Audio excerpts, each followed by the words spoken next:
In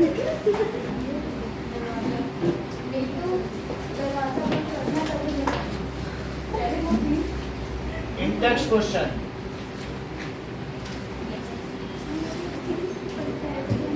तो canal base, canal base क्या होता है? सो देखो,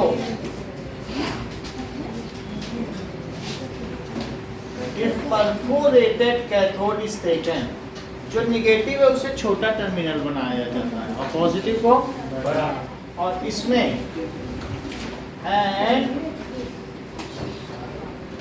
किसमें दिया जाए? कैथोड रे डिस्चार्ज ट्यूब ही है। If perforated cathode is taken in cathode ray discharge tube, cathode ray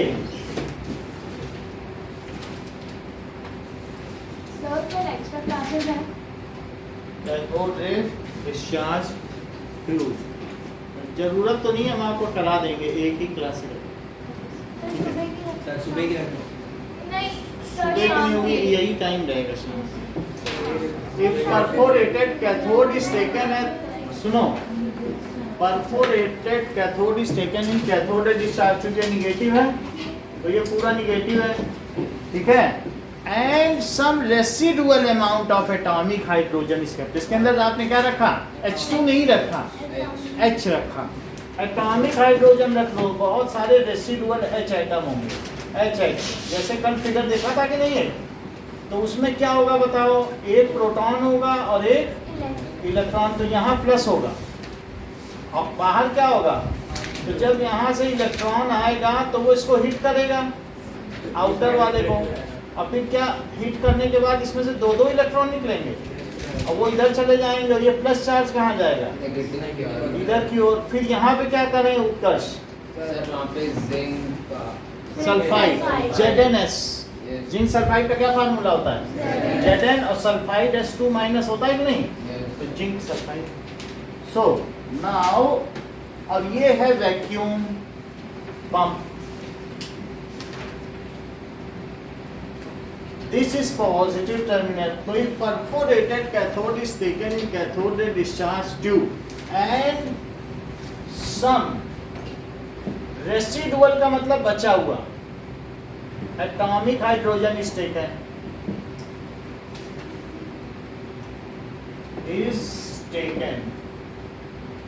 ठीक है। तो then क्या होगा बताइए? एंड कनेक्टेड टू बैटरी, बने बैटरी से कनेक्ट कर दिया, then positive ions come out from ये canals from the holes of cathode and hit zinc sulphide screen and produce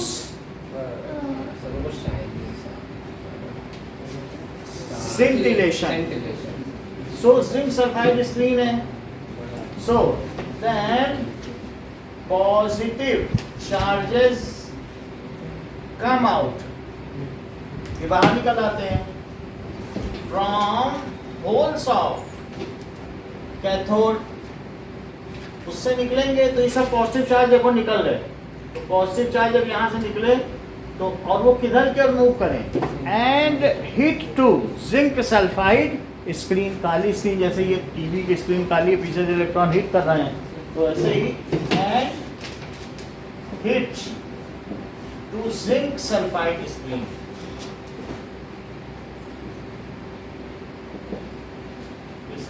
and Asmita produce scintillation. Scintillation का मतलब है चमक, scintillation there. तो these are known as canal rays, चूंकि सुरंग से निकले हैं तो इन्हें क्या कहा जाएगा? These are called, अभी एक लाइन की भी डेफिनेशन लिखाएंगे, बट लेकिन हमें समझ में आना चाहिए होती क्या। These are canal rays, अब ये कैनाल रेस की प्रॉपर्टी क्या क्या है बताओ जरा नोएल, 4 प्रॉपर्टी बताओ बेसिक, जैसे कैथोड रे की बताई थी। हाँ बोलो। These are positively charged, बिल्कुल आप पॉइंट टू पॉइंट बताते हो, आपका बहुत अच्छा है। सो पहला these are positively charged beam, और दूसरा बताइए।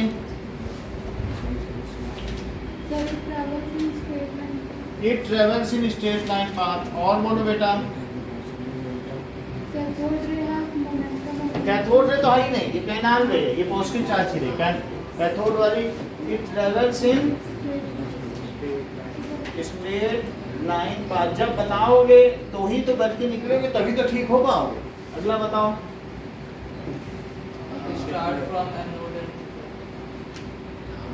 हाँ बोलो बोलो।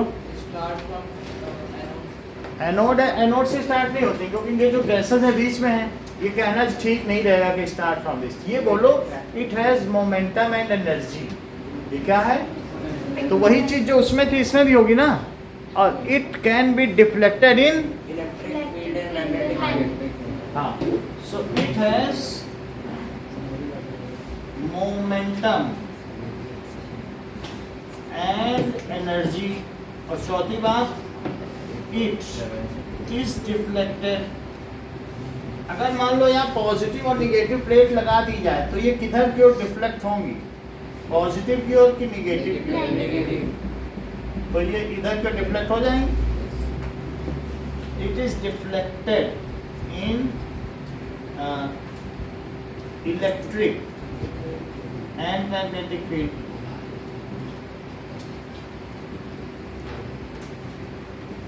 सो अब एक 2 लाइन की डेफिनेशन लिखी जाए। So in cathode ray discharge tube, if perforated, cathode is taken. Perforated का मतलब छिद्रिल। Cathode is taken, then a positive charged beam comes out from these holes. Then positive charge beam comes out from these holes, and these are called canals.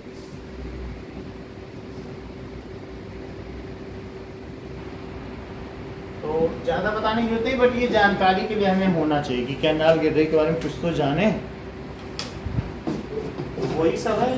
Positive रे तो opposite behave करेंगे negative के, और positive क्या proton के पास क्या मास नहीं होता, और मास होगा तो क्या मोमेंटम नहीं होगा? होगा, एनर्जी भी होगी। और उसी तरीके से स्ट्रेट लाइन पाथ में वो क्रॉस का शेडो भी बनाएंगी, और इसी तरीके से किसी व्हील को, लाइट व्हील को क्या वे घुमा भी सकती हैं। सब चीज़ वही करेंगी। तो जो वो कर रहा था वही ये भी करेंगे कि नहीं? वैसे पॉजिटिव चार्ज है। अच्छा, गोल्डस्टीन ऑब्जर्व दिस, और उन्होंने इसको क्या नाम दिया? ई Goldstein observe this and has given the name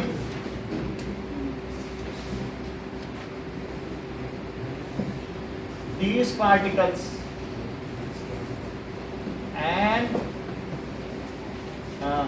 called them proton. उन्हें प्रोटॉन का। He also found the mass of proton. Kanishka Mishra, mass of proton कितना है? 1.673 into हाँ, 10 to the power 527. ठीक है। And found mass of proton as 1 point। Saurabh repeat करो बेटा, mass of proton. अमीर घर के बच्चे पढ़ते नहीं। 1.673 into 10 to the power minus 27 और चार्ज इन्होंने क्या बताया बेटा? And charge of proton as 1.6 into 10 to the power minus 19 coulomb. बोलो बात समझ में आ गई? गोल्डस्टीन ने इसकी खोज की और इन्होंने इसकी खोज कब की? 18 he discovered proton डिस्टर्ब नहीं करो तेज। he discovered proton 1886। तुम बताओ जे थॉमसन ने इलेक्ट्रॉन की कब खोज की? 1857। आप बताओ 1897। देखो कितना फर्क। प्रोटॉन की किसने खोज की? इलेक्ट्रॉन की किसने खोज की? तीन सब एटॉमिक पार्टिकल्स के नाम बताओ। प्रोटॉन, इलेक्ट्रॉन, रुक जाओ बता रही। हाँ प्रोटॉन, इलेक्ट्रॉन। ठीक है। अब जरा देखो, if an atom, second question देखो, if an atom has one proton and one electron will it carry any charge? Saurabh, क्या इसमें कोई चार्ज होगा या नहीं?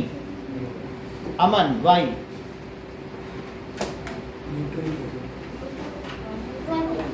So no, it will carry no charge as proton and electrons are having equal and opposite charges. As protons and electrons, proton and electron are having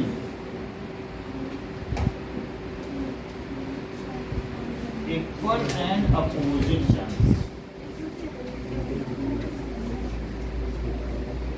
So net charge will be 0.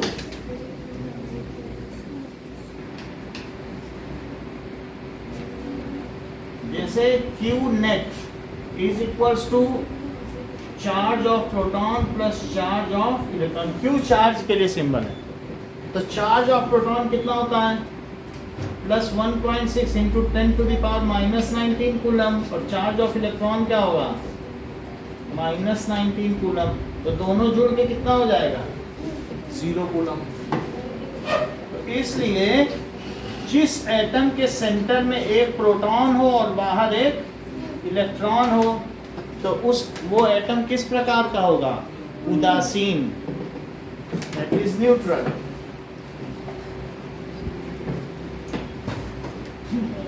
Now अब हम देखेंगे, ये तो discovery की बात हो गई।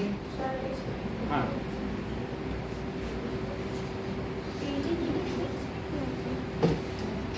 Neutron की डिस्कवरी किसने की?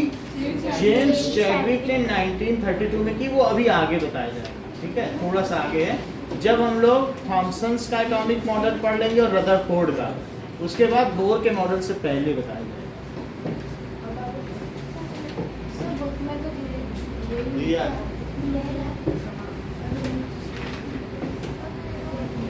प्रॉपर्टी मतलब करना। ओके,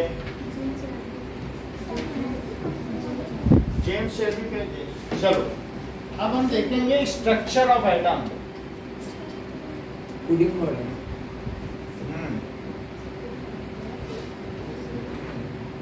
जैसे ही as soon as James J Thomson ने इलेक्ट्रॉन की खोज की, उस समय प्रोटॉन नहीं था। उन्होंने कहा कि अब हमें तो नोबेल प्राइज मिल गया है, 1 करोड़ रुपए मिल गए हैं, अब चलो चलते चलते साथ ही साथ स्ट्रक्चर ऑफ एटम भी बता दिया जाए, उसके भी कुछ पैसे मिल जाएंगे। तो उन्होंने फिर he has proposed Thomson's atomic model. J Thomson ने अपने नाम से एक मॉडल निकाल दिया, और उसका नाम क्या था? सो देखो, that is Thomson's atomic model. Atomic model. तो जे थॉमसन ने एटॉमिक मॉडल दिया, और कब दिया जरा ये देखो, इसमें दिखाया गया है इनको नोबेल प्राइज भी मिला। अभी हम देख के बता देंगे कि कब इन्होंने ये दिया।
Now,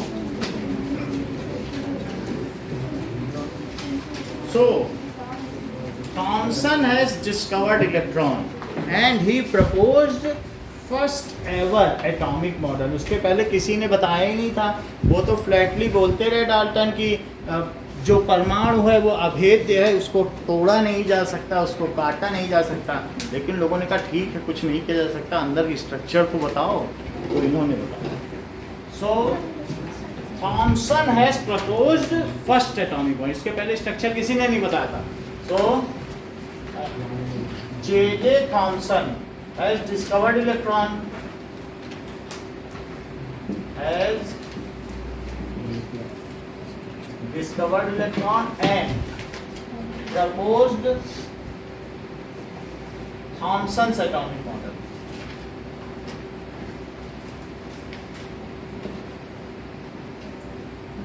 इन्होंने बताया कि जो एटम है वो पॉजिटिवली चार्ज इस पे पूरा प्लस है, प्रोटॉन नहीं है। प्रोटॉन गलती से भी ना लिख देना, क्योंकि उसकी डिस्कवरी प्रोटॉन की कब हुई है?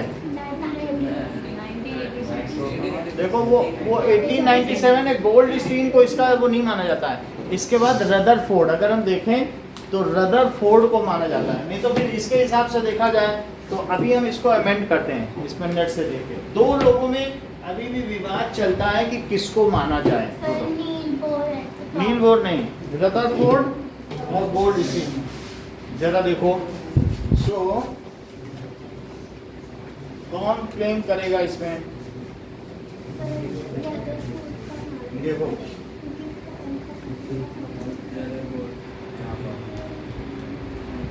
who has discovered proton and when? According to Byju's, a proton is a positively charged Ernest subatomic Rutherford को particle माना गया। discovered by Ernest Rutherford in मतलब 1917. अर्नेस्ट रदरफोर्ड है, आप ये लिख दो प्रोटॉन। तो proton, Goldstein observe this particle को ऑब्जर्व किया एज पॉजिटिवली चार्ज, और इसके बाद क्या हुआ? एज, यहाँ पर थोड़ा चेंज करो, एज पॉजिटिवली चार्ज्ड। अब इसके बाद लिखो Ernest Rutherford call them proton. इन कब इन्होंने पता किया बताओ? इन्होंने तो 1886 में पता कर लिया था कि पॉजिटिव चार्ज होता है, लेकिन ये कुछ ज़्यादा नहीं बता पाए। फिर इसके बाद कौन आया? अर्नेस्ट और रदरफोर्ड। और रदरफोर्ड ने जैसे ही कार्ल देम, इसे प्रोटॉन बोल दिया, फिर उन्होंने भी अपना मॉडल दे दी। तो आपकी बुक में दो मॉडल हैं। जैसे इसने इलेक्ट्रॉन की खोज की तो इसने अपना मॉडल दिया, फिर इसने प्रोटॉन की खोज की, कब की बताओ जरा? 19, वहाँ देखो 19, सो ही डिस्कवर्ड। तो रदरफोर्ड ने कब किया? तो ये लगभग कितने साल हो गए? 20 साल बाद ना, 20 साल बाद पहला कब हुआ बताओ इलेक्ट्रॉन की डिस्कवरी? 1897 जैसा कुमकुम ने बताया। और प्रोटॉन की डिस्कवरी 1900। तो इस तरीके से 20 साल बाद। समझ में आ गई बात? इन्होंने सिर्फ देखा, हाँ कैनाल पॉजिटिव है, कुछ ज़्यादा नहीं बता पाया, लेकिन उसके बारे में ज़्यादा किसने बताया?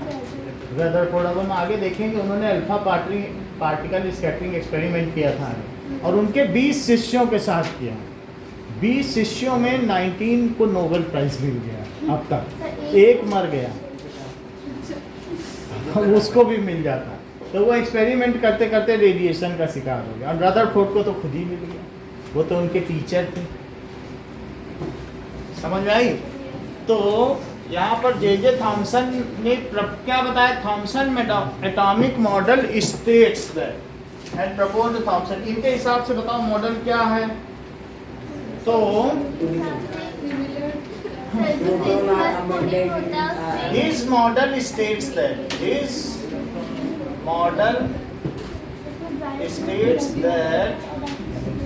atom is a positively charged sphere. Atom पूरा पॉजिटिवली चार्ज स्फीयर। ये इसमें प्रोटॉन नहीं है, बस ये पॉजिटिव चार्ज है, क्योंकि प्रोटॉन की तो डिस्कवरी नहीं हुई थी उस समय तक। तो इनका जो मॉडल है वो भी देख लो। When Thomson's atomic model came, Noel ज़्यादा बता सकती हैं क्योंकि यहीं करें और कोई नहीं बता पाएगा। So when Thomson's atomic model came, हाँ कब हुआ? According to Vigus, Thomson, an English scientist, proposed the famous Thomson atomic model in the year 1898, just after the discovery of electrons. 1897 एक साल बाद उन्होंने मॉडल दे दिया अपना। तो थॉमसन 1898। तो his model states that, पहला पॉइंट क्या है? That is atom consists of positively charge sphere. पूरा जो एटम है वो किससे मिलके बना है? और उसमें इलेक्ट्रॉन जड़े हुए हैं पूरे अंदर तक। जैसे तरबूज में बीज नहीं एम्बेडेड होते हैं, या खीर में खजूर जड़ा होता है, प्लम में पुडिंग, बिल्कुल उसी तरीके से। So atom consist of positively charge sphere. ये पॉजिटिवली चार्ज स्फीयर है और and electrons are embedded in it, and electrons are embedded in it. इसमें इलेक्ट्रॉन जड़े हुए हैं, लाइक Thomson's atomic model. ये देखो। According to Wikipedia, the plum pudding model is one of several historical scientific models of the atom. इस तरीके का है, यानी अगर देखा जाए तो कुछ ऐसे लगता है जैसे पूरा पॉजिटिवली चार्ज स्फीयर है और उसमें क्या जड़ा हुआ है? इलेक्ट्रॉन। क्योंकि इलेक्ट्रॉन की डिस्कवरी हो चुकी थी तो वो उन्होंने इलेक्ट्रॉन वर्ड यूज किया। वो बिल्कुल वैसे ही है जैसे इस तरबूज में बीज जड़ा हुआ है, वैसे ही और जो रेड पोर्शन है उसे उन्होंने पॉजिटिवली चार्ज माना और इलेक्ट्रॉन किसे माना? उसके सीड्स को। तो आप चाहे तो ये अगर ये पसंद ना हो तो फिर आप केक वाला ले सकते हैं, क्योंकि दोनों में कोई भी लिया जा सकता है। कोई केक वाला ले लेता, कहता ये दिखने में भी टेस्टी है तो ये केक वाला ले लो। प्लम पुडिंग, प्लम्स हैं कि नहीं इसमें छोटे छोटे, तो वो भी ले सकते हैं। तो दोनों चीज हो गई कि नहीं? पहला पॉइंट क्या बताया गया Smita?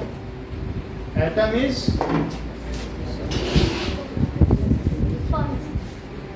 Sphere and Devika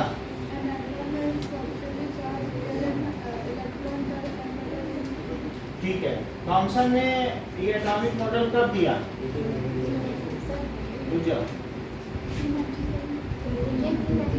1898। Rutherford ने इलेक्ट्रॉन की डिस्कवरी कब की?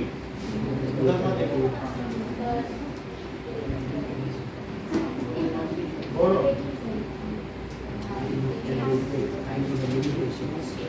कब की? ऐसा नहीं होता है। 1917 में किसने ऑब्जर्व किया कि ये जो कैनाल रहे हैं पॉजिटिवली चार्ज है? बताने दो इनको। और कब ऑब्जर्व किया? ठीक ठीक नहीं बताते उत्कर्ष। 4 चीजें बताई जाएंगी। 1886 में क्या हुआ? ऐसा नहीं होता है। 1886 में क्या हुआ?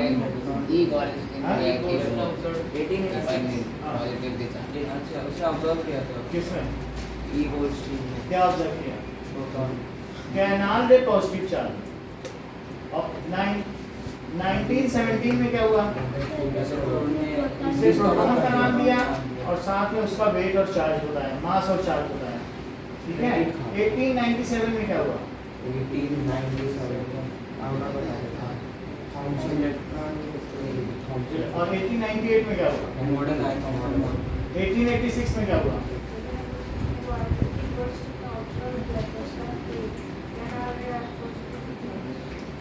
सही है।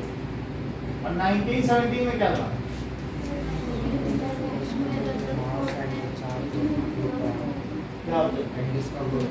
बताओ पूरी बात। और प्रोटॉन उसका मास और ये सब बताएं। चलो तो पहली चीज है, पहला पॉइंट बोलिए नमन।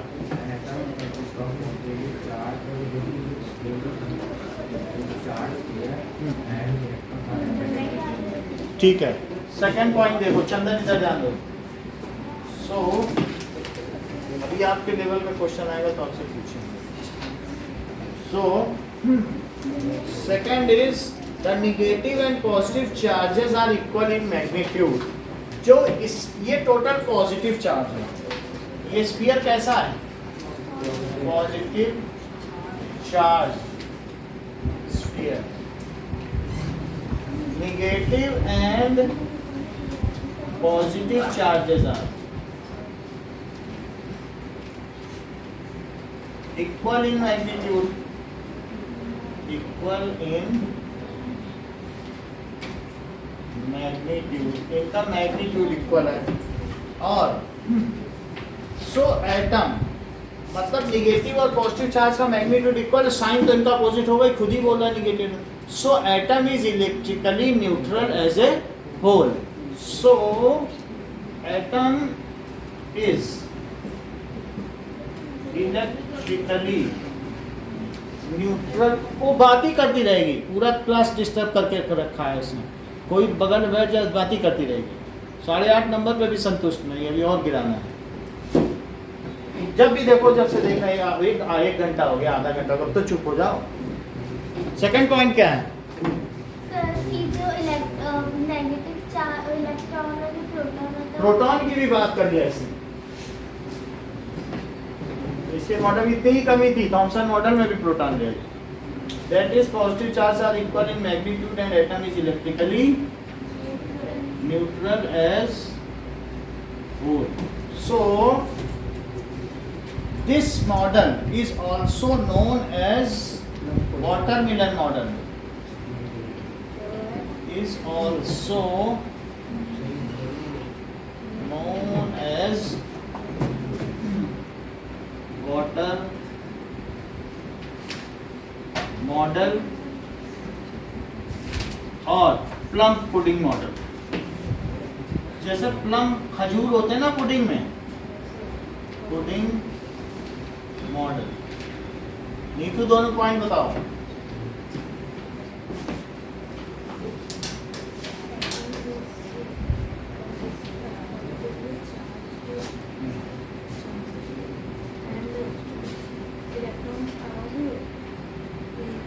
Embedded in you. Positive charge sphere. Second point बोलिए।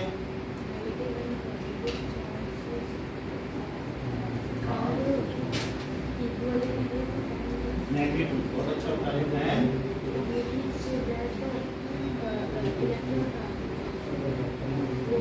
Atom electrically neutral. दोनों पॉइंट बताओ।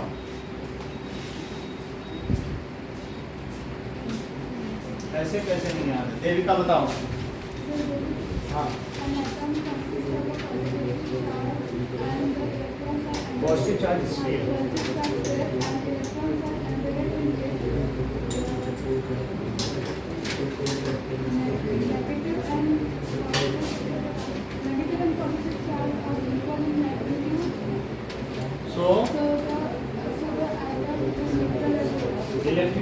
इसमें दोनों पॉइंट बताइए। Atom consists of positive and negative. Atom is consist of positively sphere and electrons are embedded in it. Atoms consist of positive and negative charges and so it is electrically अपने मन से ही words add कर रहे हो। ऐसे model में अपने मन से वर्ड नहीं ऐड किए जाते, जो वर्ड होता है वही होता है। बोलो पंच start. An atom consists of positively charged in sphere and the electron is embedded in it. And negative and positive and negative charges are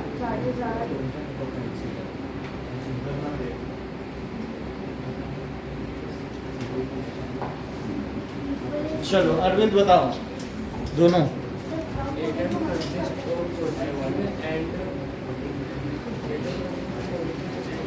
नहीं positive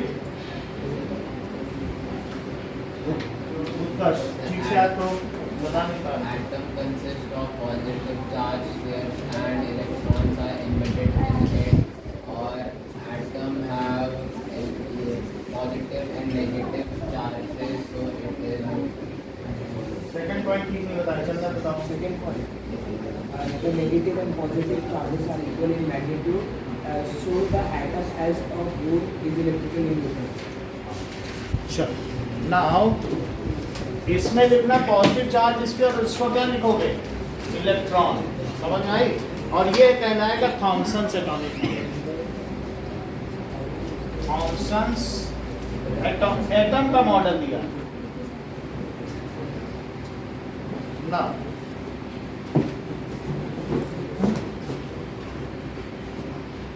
so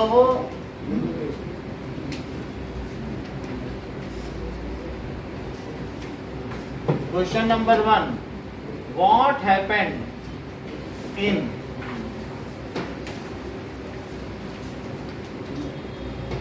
(1897), now 1886, 1917, 1898, make labeled diagram of canal ray discharge tube। Sir ये तो कर ही दिया था। हाँ? ये तो कर ही दिया। नहीं किया, कैनाल रे, कैनाल रे। और दूसरा अलग है मतलब ये सेंटीग्रेशन लिखा। ठीक है। Model state Thomson atomic model.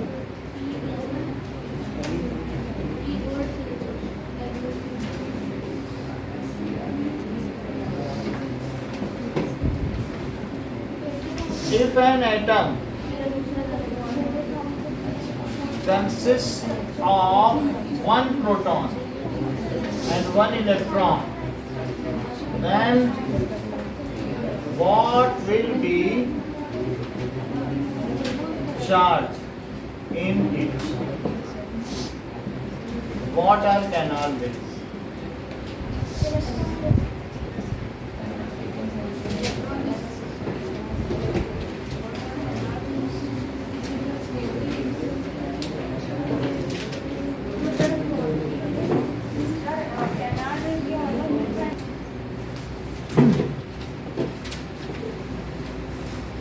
Now Rutherford has discovered proton in 1917. Rutherford has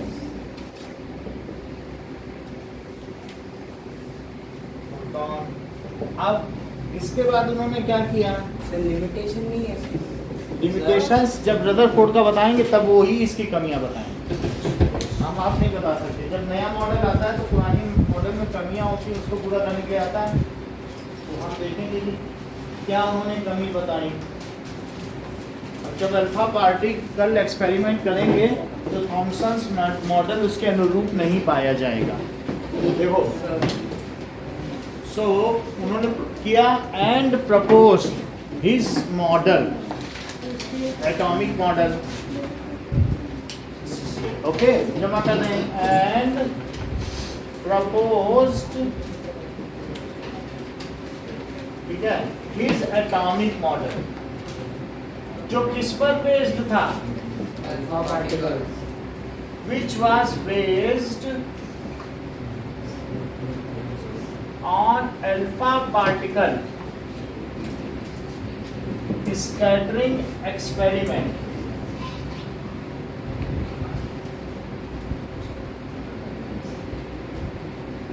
check करें अल्फा पार्टिकल स्कैटरिंग एक्सपेरिमेंट क्या है। अल्फा पार्टिकल क्या होता है? So alpha particle is, Chandan क्या होता है? हाँ, that is nucleus of helium. ये हीलियम का न्यूक्लियस है। हीलियम के न्यूक्लियस में 2 प्रोटॉन है और 2 न्यूट्रॉन है, और इसके चारों तरफ कौन चक्कर लगाता है? 2 इलेक्ट्रॉन। यदि ये दोनों इलेक्ट्रॉन निकाल दिए जाएं तो क्या होगा बताओ? क्या न्यूक्लियस बचेगा?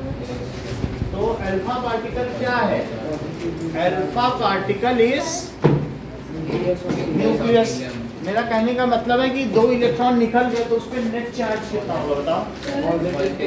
That is 2 units of positive charge. यही बात होगा कि नहीं? अल्फा, हाँ, प्रोपोर्शनल का भी होता है। प्रोपोर्शनल और अल्फा में अंतर है। ये देखो, this is alpha, alpha, beta, gamma, theta, ये ग्रीक के लेटर है ऐसे।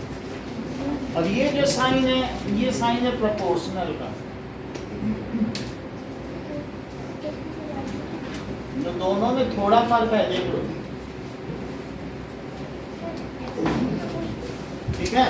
जैसे हमारे में ABCD होती है, उनके में alpha, beta, gamma, delta, theta, epsilon, pi, ऐसे सब चलता है। तो ये तो हो गया हीलियम एटम। अच्छा, मैं अब इसके दोनों इलेक्ट्रॉन हटा देता हूँ तो इसका न्यूक्लियस क्या बचा बताओ? 2 न्यूट्रॉन। हाँ, ये अल्फा, अल्फा पार्टिकल। सो अल्फा पार्टिकल है, ग्रीक लोगों को सम्मान देने के लिए किया गया, ठीक है, क्योंकि इनके ऊपर जो ऑटोमन एम्पायर, टर्की सल्तनत, जो सुल्तान लोगों ने बहुत वो किया, तो 2000 साइंटिस्ट जंगल में अपनी टेस्ट ट्यूब उठा के ले गए एक्सपेरिमेंट करने के लिए। उन्होंने अपनी जान की परवाह नहीं की, खाना पीना खाना, और वहाँ एक्सपेरिमेंट करते थे। तो उन लोगों ने कहा कि साइंस के प्रति इनमें कितना ज़्यादा लगाव, तो सब चीज़ें ग्रीक नाम से दी जाती हैं, इवन उनके अल्फ़ाबेट्स भी यूज़ किए जाते हैं। तो अल्फा पार्टिकल क्या है बताइए? It is nucleus of helium. देखो, मैंने दोनों इलेक्ट्रॉन हटा दिए। अब इस पर कितने यूनिट का पॉजिटिव चार्ज है? 2 प्रोटॉन है तो 2 यूनिट का पॉजिटिव चार्ज है कि नहीं? अब मल्टीप्लाई कर लेना 1.6 × 10 तो उतने वो हो जाएगा। सो अल्फा पार्टिकल हो गया। Alpha particle it has 2 units of positive charge. जो येलो कलर के जितने हैं देख लो, अनस्टेबल, तो इनके यूरेनियम देख लो। यूरेनियम जो है, ये यूरेनियम, इसमें 92 प्रोटॉन होते हैं, और इसके अलावा ये देखो यूरेनियम देख लो, Pa के वैल्यू, और 235 अगर मैं सब्ट्रैक्ट करूं तो 235 और 92 तो 143 न्यूट्रॉन है। इतना यूरेनियम है। ये इतना अनस्टेबल है। क्या तुमने कभी भी ये सुना है कनिष्का चौहान कि बहुत जो पॉजिटिव और पॉजिटिव चार्ज होते हैं वो रिपेल करते हैं? ऐसा कभी नहीं सुना है? तो अगर मान लो पॉजिटिव चार्ज बढ़ाते बढ़ाते मैं 92 कर दूं तो क्या होगा? तो क्या उनमें रिपल्शन बहुत ज़्यादा बढ़ जाएगा? और ये रिपल्शन इतना बढ़ जाएगा कि इसको कहते हैं रेडियो एक्टिव एलिमेंट्स। इनमें से अपने आप अल्फा पार्टिकल निकलने लगे। अल्फा पार्टिकल का मतलब वो कहेंगे यहाँ इतना रिपल्सन है, इतना आपस में धक्का मुक्की, सब एक दूसरे को भगा रहे हैं। तो ऐसी स्थिति में इसमें से अपने आप 20-20 मिनट में अल्फा पार्टिकल निकलने लगेंगे। जरा ये देखो कि 92 प्रोटॉन है, तो 2 प्रोटॉन और 2 न्यूट्रॉन मिलकर मिली भगत कर लेंगे, कहेंगे चलो यहाँ से चलें, भाग जाएंगे। यही अल्फा पार्टिकल है, ठीक है। अल्फा पार्टिकल इसमें से निकलेंगे 20-20 मिनट में। इसको कहते हैं स्पॉन्टेनियस एमिशन, अपने आप निकलेंगे। और ये अल्फा पार्टिकल अगर हमारे आप के ऊपर गिर जाएं, तो जैसा भी कुछ दिन पहले हुआ था, दिसंबर के महीने में 20 आदमी मर गए थे कि नहीं दिल्ली में, रेडियो एक्टिव एलिमेंट्स यूरेनियम वो खरीद के लाए, उसमें से अल्फा पार्टिकल निकल के उनके अंदर गए, वो मर गए। अल्फा पार्टिकल क्या होते हैं? अभी चल रहे, जैसे कि नोएल ने हम सबको बताया कि ये बताया नोएल ने कि ये हीलियम है। इनके माइंड में शुरू से ये प्रश्न था कि 2 प्रोटॉन हीलियम, जैसे मैं बोलता था कि हीलियम में 2 प्रोटॉन होते हैं, इनके माथे पे बल पड़ जाता।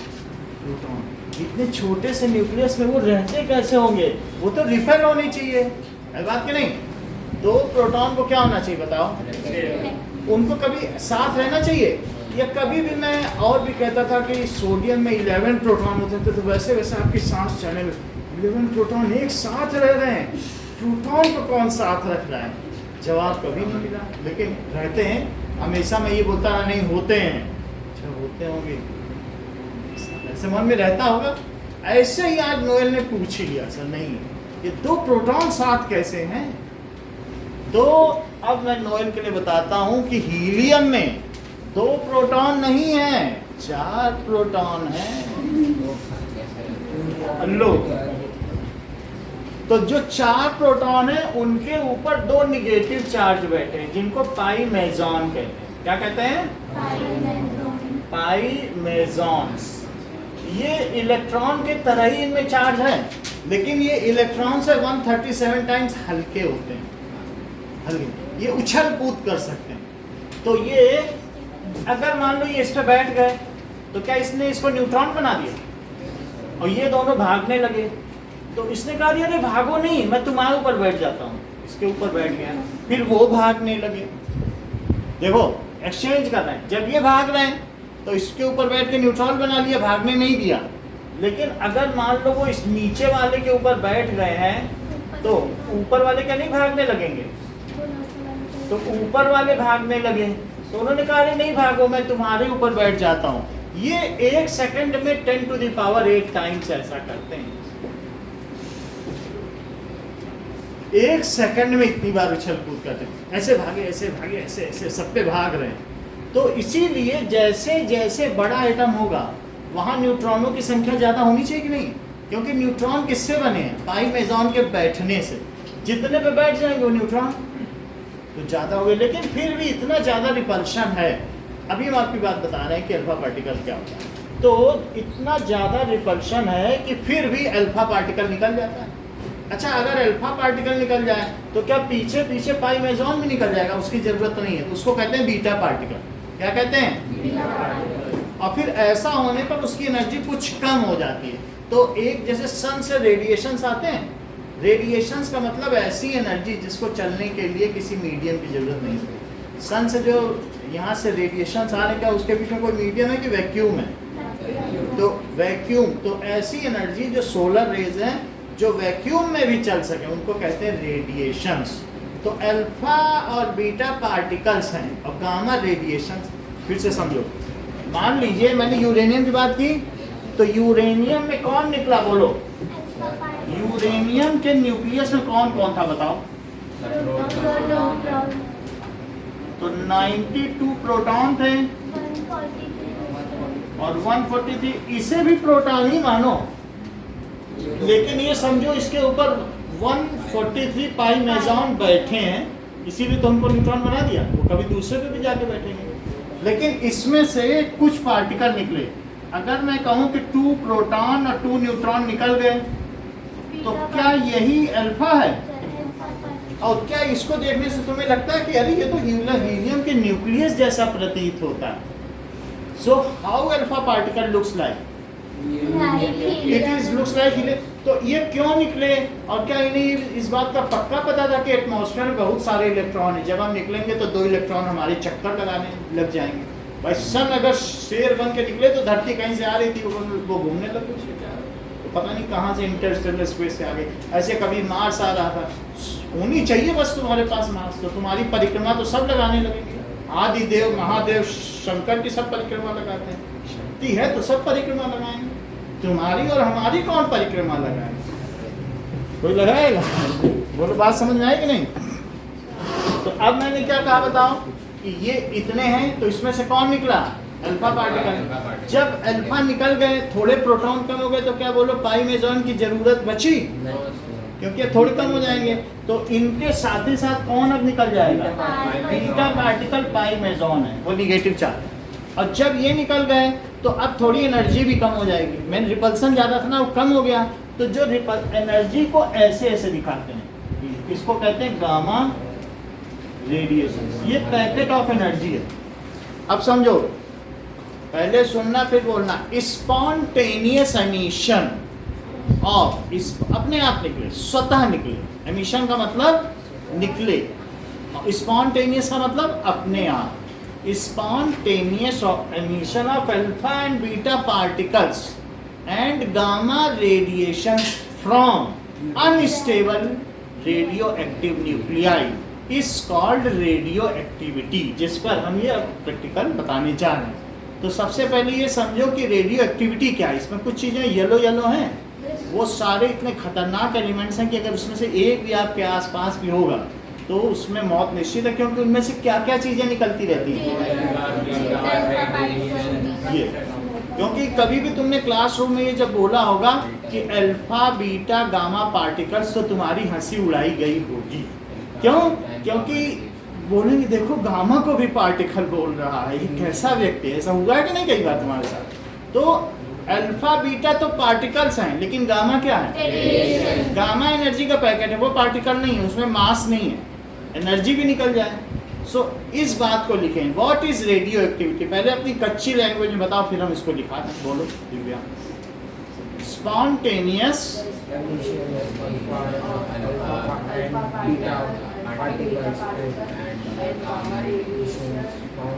From heavier unstable radioactive nuclei is called radioactivity। बोलो, बात समझ में आ गई? चलो, अब क्या तुम नोएल मुझे बता सकती हो व्हाट इज अल्फा पार्टिकल?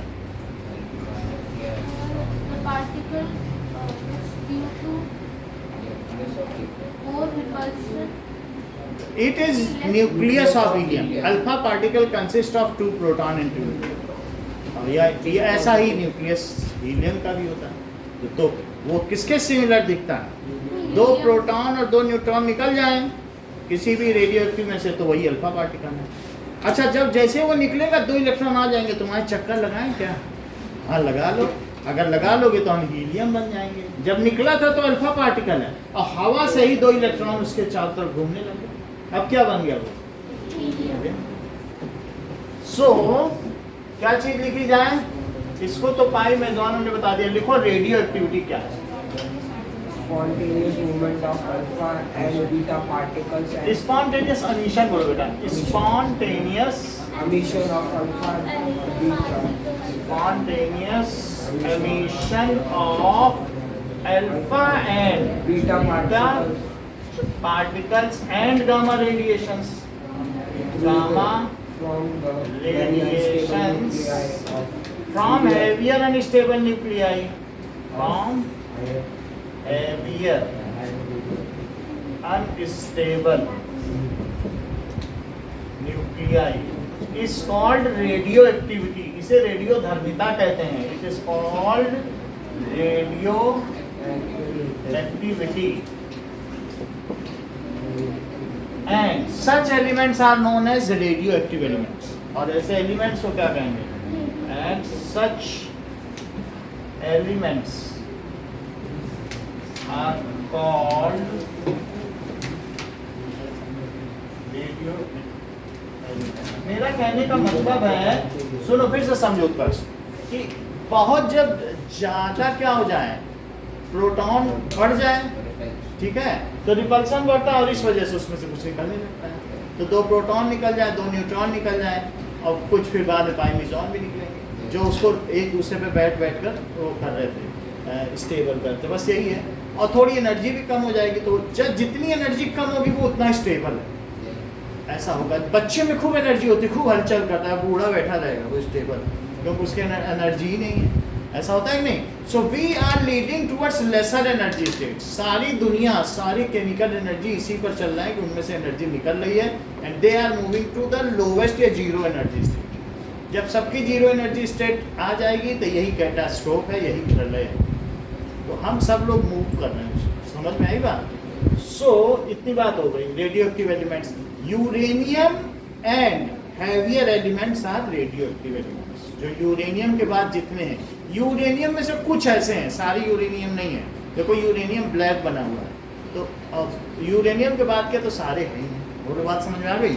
अब देखो अल्फा पार्टिकल स्कैटरिंग एक्सपेरिमेंट क्या है जो तुम्हारी बुक में बना हुआ है। इन्होंने क्या किया, एक डिब्बे में लेड का बॉक्स, लेड मेटल हमने आपको दिखाया है कि नहीं दिखाया है, बहुत हैवियर होता है ना। तो लेड में इसके अंदर यूरेनियम रख दिया, ये यूरेनियम का टुकड़ा है, और इसमें छोटा सा छेद कर दिया। तो इसमें थोड़ी थोड़ी देर में कौन सा पार्टिकल निकलेगा बताओ? अल्फा पार्टिकल निकलेगा नहीं, 20-20 मिनट में। और इन्होंने अपने शिष्यों को लगा दिया, बोला तुम्हें ही ये एक्सपेरिमेंट करना है। 3 दिन तक चला ये एक्सपेरिमेंट, दिन रात। तो अल्फा इसमें से क्या निकला बताओ? सर रख रहे होंगे तब रिलीज नहीं हुए पार्टिकल, बॉक्स में रख रहे होंगे तब रिलीज। सब कुछ वैसा ही है। तो इसमें मैंने आपको बताया कि एक मर भी गया इसमें। तो अब ये देखो, इसमें एक छोटा सा छेद किया, ये भी लेड की प्लेट है, जिससे ये और ज्यादा दैट इज फाइनर बीम बन जाए। इसको कॉलीमेट किया, हाईली फाइनर। अगर एक छेद से गुजरा यहाँ से भी तो इसके फैलने की संभावना है। तो ये लेड है। लेड क्या करता है? अल्फा बीटा पार्टिकल को एब्जॉर्ब करता है। क्या करता है? एब्जॉर्ब। गामा रेडिएशन भी बड़े हार्मफुल है, गामा पड़ जाए तो भी जान जा सकती है। तो चाहे कुछ भी रेडियो मतलब रेडियो पार्टिकल्स हमारे ऊपर गिर जाए वो भी है। उससे कम होती है एक्सरे, गामा से कम पता ना, लेकिन वो भी मिली सेकंड के लिए डाली जाती है जब बॉडी का होता है। और प्रेग्नेंट लेडी का तो एक्सरे भी नहीं लिया जाता, नहीं तो बच्चा म्यूटेट पैदा हुआ पंख। अल्ट्रासाउंड किया जाता है, गामा नहीं डाला जाता है ना, ये एक्सरे नहीं डाला जाता। तो हम ये कह रहे हैं कि ये सब बड़े खतरनाक रेडिएशंस होते हैं, इसलिए यूरेनियम को किस बॉक्स में रखा गया है? बताया करो, दूसरों से पहले बताया करो, किस बॉक्स में रखा गया है? Lead box. और बोलो ये जो प्लेट लगाई गई है ये किसकी है? लेड की है। और फिर जब इसमें से अल्फा पार्टिकल आया और इसके बाद इसको गोल्ड लीफ, यहाँ पे क्या किया गया बताइए? एक गोल्ड लीफ ली गई। अब वो गोल्ड लीफ तुम्हारी बुक में देखो कितनी लेयर मोटी थी, 5 लेयर की 3 लेयर की बनाई गई। तो इट इज इतनी पतली थी, जैसे तुम समझो कि कान के बुंदे होते हैं, उतनी मोती को इतना पीटो कि पूरी बैडमिंटन कोर्ट पे चादर बिछ जाए, इतनी पतली। चांदी कवर को देखा है, जैसे कि गाजू की, उतनी पतली होता है ना। सो गोल्ड लीफ का मतलब वेरी थिन लेयर, वर्क नहीं होता, हाथ में छुओ तो हाथ में चिपक जाए, ऐसे होता है, बहुत पतला सा होगा। मिठाई के ऊपर जो होता है हाथ में रखो चिपक, बिल्कुल वैसे ही होगी, बस बहुत लेकिन पतली होगी, हाथ में छू गया तो चपके ही जाएगा नहीं। अब ये क्या है बताओ? गोल्ड लीफ या गोल्ड फॉइल बोलो, जैसे इन्होंने फॉइल वर्ड किया तो फॉइल ही कहना ठीक है, सही है। अब जरा देखो, अब इसके चारों ओर ये देखो ऐसे पतली पट्टी कागज की लगा, जिंक सल्फाइड। जिंक सल्फाइड में अगर बोलो एनर्जी पार्टिकल गिरेगा तो क्या चमक पैदा करेगा? सिंटिलेशन। तो बिल्कुल इसके चारों तरफ ऐसा लगा दिया, ऐसा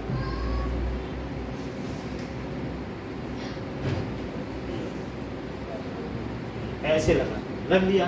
तो जैसे ऐसे नहीं होता, ऐसे रख दिया। तो यहाँ पर जब ये इससे जब टकराए तो टकराने के बाद कुछ पार्टिकल मोस्टली 20,000 में से लगभग सारे सीधे निकल गए बिना डेविएटेड। 20,000 पार्टिकल इसमें से जाने के कितना समय लगा होगा जरा सोचो। फ्यू पार्टिकल्स 20,000 में करीब 10 थोड़े एंगल में डिफ्लेक्ट हुए, 10 के करीब, और 20,000 में एक पार्टिकल बाउंस बैक सब वापस आ गया और यहाँ पर करीब करीब 180 पे यहाँ टकराया और उसने यहाँ से इंटिलेशन पैदा किया, बाकी ने तो यहाँ से इंटिलेशन पैदा किया, इस पे चमक पैदा की। तो कितने एंगल पे चमक हुई, उनके सब शिष्य लगे हुए थे, इतने एंगल पर आ रहा है, जैसे आवाज़ होती थी सेंटिलेशन की, वो उसको नोट कर लेते थे। तो ये पूरा क्या है, alpha particle scattering on gold leaf experiment. क्या है बताओ? जैसे तुमको वो नहीं हमने दिखाया था कि वो बाल से करते थे तो वो हट जाए, वो गोल्ड लीफ समझो और भी पतली हो, नहीं तो क्या ये जिंक सल्फाइड स्क्रीन, और ये गोल्ड लीफ को स्टैंड में लगा दिया, सो गोल्ड लीफ हो गई। और alpha particle scattering on gold leaf, ये है experiment. Let us perceive it in a better manner. तो हम इसे और अच्छे से देखें वास्तव में ये किस तरीके का एक्सपेरिमेंट है।